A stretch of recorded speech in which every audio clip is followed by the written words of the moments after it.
দর্শক, একজন মানুষ সারা জীবন কাজ করেন, ভোর থেকে সন্ধ্যা অফিসে বসে থাকেন, মাস শেষে বেতন পান, পরিবার চালান। তারপর একদিন অবসর আসে, চাকরি শেষ।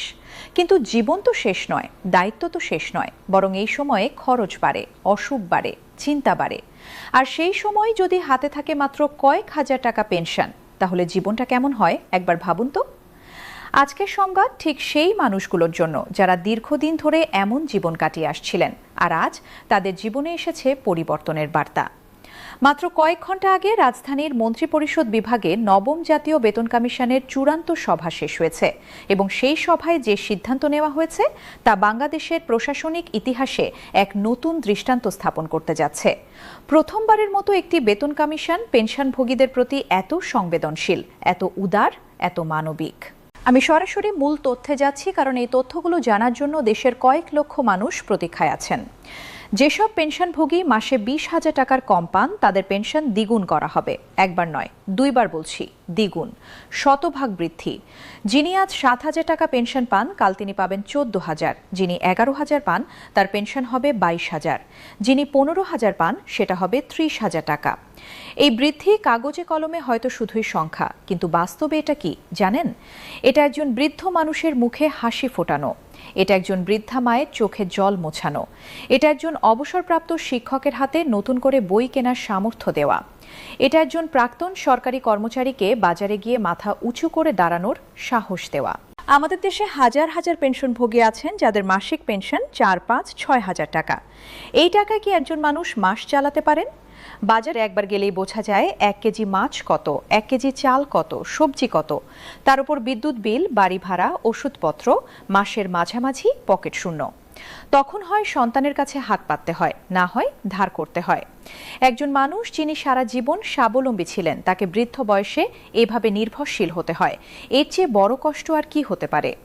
আজকের সিদ্ধান্ত সেই কষ্ট লাঘব করবে।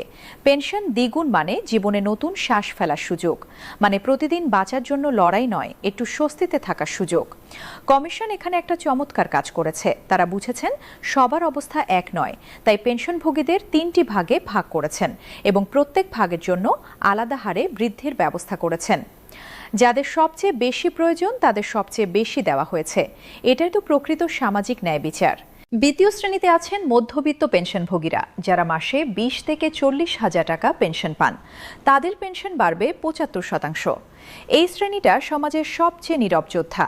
না তাদের খুব কম যে সবাই সাহায্য করবে, না তাদের খুব বেশি যে নিজেরা সব সামলাতে পারবেন। ঠিক মাঝখানে নীরবে সব কষ্ট সহ্য করে যাচ্ছেন। একজন মধ্যবিত্ত পেনশনভোগীর জীবনে কি কি চাপ থাকে জানেন?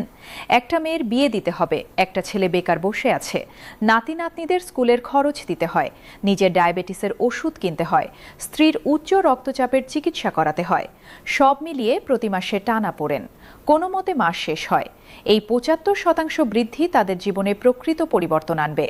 যিনি 30,000 টাকা পান, তিনি পাবেন 52,500 টাকা, অতিরিক্ত 22,500। এই টাকা দিয়ে হয়তো মেয়ের বিয়ের জন্য প্রতি মাসে কিছু জমাতে পারবেন, অথবা ছেলের কোচিংয়ের খরচ দিতে পারবেন, অথবা নিজের জন্য একটা ভালো চিকিৎসা নিতে পারবেন। তৃতীয় শ্রেণীতে রয়েছেন উচ্চ আয়ের পেনশনভোগীরা, যারা 40,000 টাকার বেশি পান। তাদের বৃদ্ধি 55%। এটা শতাংশে কম, কিন্তু টাকার অঙ্কে বেশ ভালো। যিনি 60,000 টাকা পান, তার পেনশন হবে 93,000। যিনি 80,000 পান, তিনি পাবেন 1,24,000 টাকা। এই ধাপভিত্তিক বৃদ্ধির মধ্যে একটা গভীর দর্শন কাজ করছে। ধনীকে আরও ধনী না করে গরিবকে শক্তিশালী করা, যার যত প্রয়োজন তাকে তত সাহায্য। এভাবেই আর্থিক বৈষম্য কমে, এভাবেই সমাজ এগিয়ে যায়। দর্শক, এবার আসি সবচেয়ে মর্মস্পর্শী অংশে, চিকিৎসা ভাতা। এই একটা সিদ্ধান্তই প্রমাণ করে যে কমিশন শুধু সংখ্যা নিয়ে কাজ করেনি, তারা মানুষের কষ্ট দেখেছেন, তাদের বেদনা অনুভব করেছেন। একটা গল্প বলি।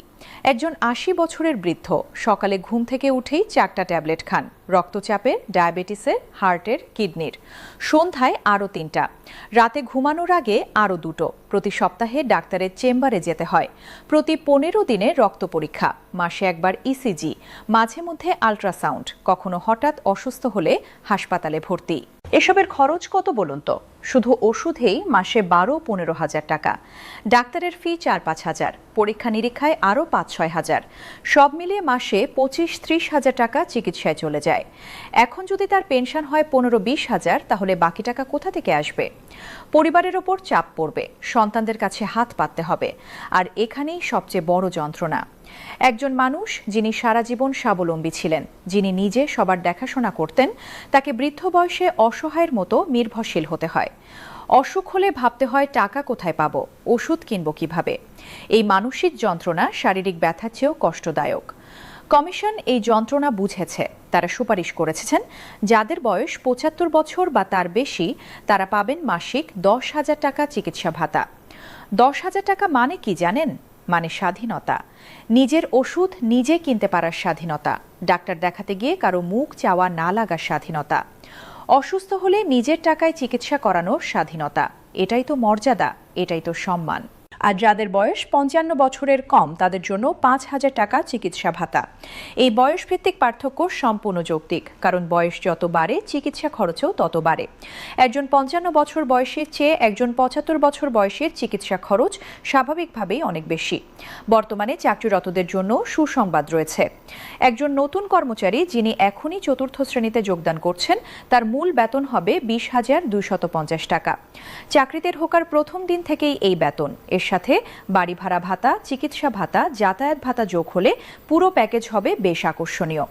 এতে করে তরুণরা সরকারি চাকরিতে আগ্রহী হবে। যখন তারা দেখবে সরকারি চাকরিতে ভালো বেতন আছে, নিয়মিত বৃদ্ধি আছে, অবসরের পর সম্মানজনক পেনশন আছে, চিকিৎসা সুবিধা আছে, তখন তারা এদিকে ঝুঁকবে।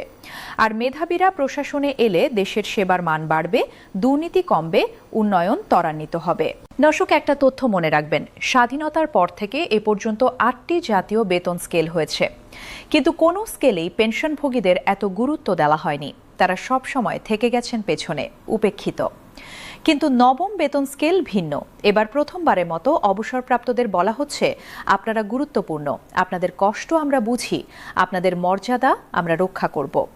এই মুহূর্তে কমিশনের সদস্যরা যমুনা অতিথি ভবনের পথে। কিছুক্ষণের মধ্যেই তারা প্রধান উপদেষ্টার হাতে এই সুপারিশমালা তুলে দেবেন। তারপর শুরু হবে আনুষ্ঠানিক প্রক্রিয়া। মন্ত্রণালয় থেকে মন্ত্রণালয়ে যাবে, পর্যালোচনা হবে, বাজেটে স্থান হবে, উপদেষ্টা পরিষদে অনুমোদন হবে।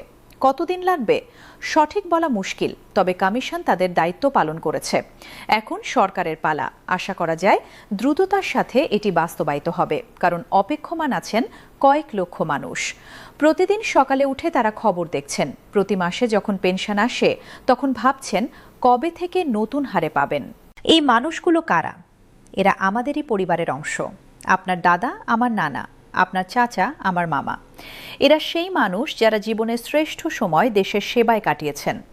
স্কুলে শিশুদের পড়িয়েছেন, হাসপাতালে রোগীদের সেবা করেছেন, অফিসে ফাইল চালিয়েছেন, রাস্তা ব্রিজ তৈরি করেছেন। তাদের শ্রমে, তাদের ত্যাগে এই দেশ এগিয়েছে। এখন তারা দুর্বল, অসুস্থ, নির্ভরশীল। এখন তাদের সাহায্যের প্রয়োজন, এখন তাদের সম্মানের প্রয়োজন। আর সেটা দেওয়া রাষ্ট্রের নৈতিক দায়িত্ব। কারণ তারা যখন শক্তিশালী ছিলেন তখন দেশকে দিয়েছেন, এখন দেশের পালা তাদের দেওয়ার।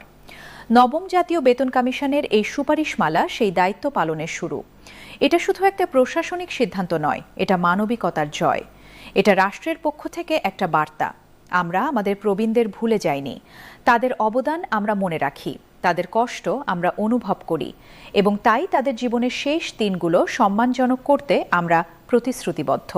আগামী কয়েক সপ্তাহ অত্যন্ত গুরুত্বপূর্ণ। যখন সরকারি গ্যাজেট প্রকাশিত হবে, যখন প্রথমবার নতুন হারে পেনশন ব্যাংক অ্যাকাউন্টে জমা হবে, সেদিন হবে উৎসবের। কয়েক লক্ষ পরিবারে সেদিন খুশির ঢেউ বইবে। অনেকে হয়তো আবেগে কাঁদবেন, অনেকে বলবেন অবশেষে সুদিন এলো। আজকের এই সংবাদ তাই শুধু একটা খবর নয়, এটা আশার বার্তা, এটা পরিবর্তনের ঘোষণা, এটা মানবিকতার বিজয়। নবম জাতীয় বেতন কমিশন যে পথ দেখালো সেটা বাংলাদেশের ইতিহাসে স্বর্ণাক্ষরে লেখা থাকবে, কারণ এটা প্রমাণ করল রাষ্ট্র চাইলে তার নাগরিকদের জীবন পরিবর্তন করতে পারে। আর সেই পরিবর্তনের যাত্রা শুরু হলো আজ এই বিকেলে, এই ঐতিহাসিক সিদ্ধান্তের মধ্য দিয়ে।